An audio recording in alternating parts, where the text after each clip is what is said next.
Hello there, lovely people, it's Alex from Nintendo Life here, and have you ever wanted to use an Xbox One controller on your Nintendo Switch? What do you mean no? Well, thanks to this little adapter right here, you can do just that, and you can do so much more as well. Yes, this little thing here is the 8Bitdo USB wireless adapter, and it's one of the smallest things I think I've ever reviewed. Basically, you plug it into your Switch via the USB, when it's in its dock, obviously. I'm sure you could use some sort of adapter if you wanted to, but why wouldn't you just use it? Then you pair it up with one of the supported Bluetooth controllers, and job's a good one. You're using something like an Xbox One controller on your Switch, which is a thing. I do want to point out very quickly that unfortunately this is only supported with the Xbox One S controllers, so the more recent ones, because the original controllers, they don't have Bluetooth in them for some reason. Microsoft. You can also use a Wii U Pro controller if you like as well, and if you're more of the PlayStation variety, a DualShock 4. Now, unfortunately, I wasn't personally able to test the DualShock 4 because I don't own one, and I do know someone with one, but I had to do this today. Thankfully, though, I've convinced one of my bosses to give a statement on the matter. Hello, my name is Damien McFerrin, and I can confirm that this adapter works with the PlayStation DualShock 4.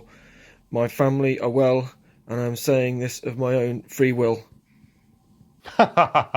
Thanks, Damo. Now, no doubt the question on many people's mind is, Alex, what is the latency like on this thing? Or lag, if you want to call it that. Well, I've done a fair bit of testing with it, and to be honest, I can't really detect any more latency by using this and this adapter than with using a Pro controller. I played Mario Kart 8 absolutely fine. I didn't seem to falter or fluff up on any corners or anything like that. Generally, yeah, it just seemed to behave exactly how I wanted it to. It's marvelous. Now, it is entirely possible that you're more sensitive to input delay and things like that than I am, so your mileage may vary. A really interesting thing to note is that the rumble is transferred absolutely beautifully. I was playing Super Mario Odyssey with an Xbox One controller, and although it's not exactly the same as HD rumble, it was surprisingly close, actually. I tried to see whether I could hear the coin sound when I got a coin in Super Mario Kart 8 Deluxe. Super Mario Kart 4, Mario Kart 8 Deluxe, but unfortunately, clearly it's not that advanced, but even so, it is very, very good. Surprisingly good, actually.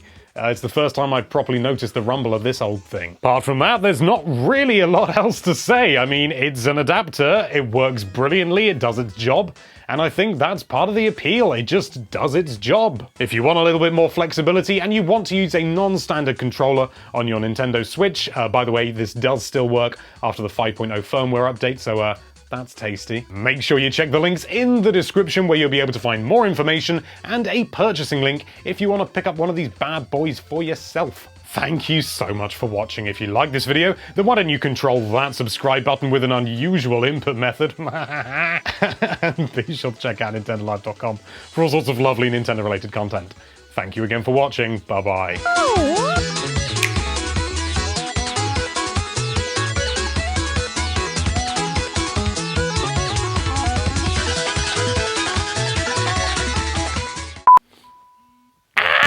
Noises everywhere.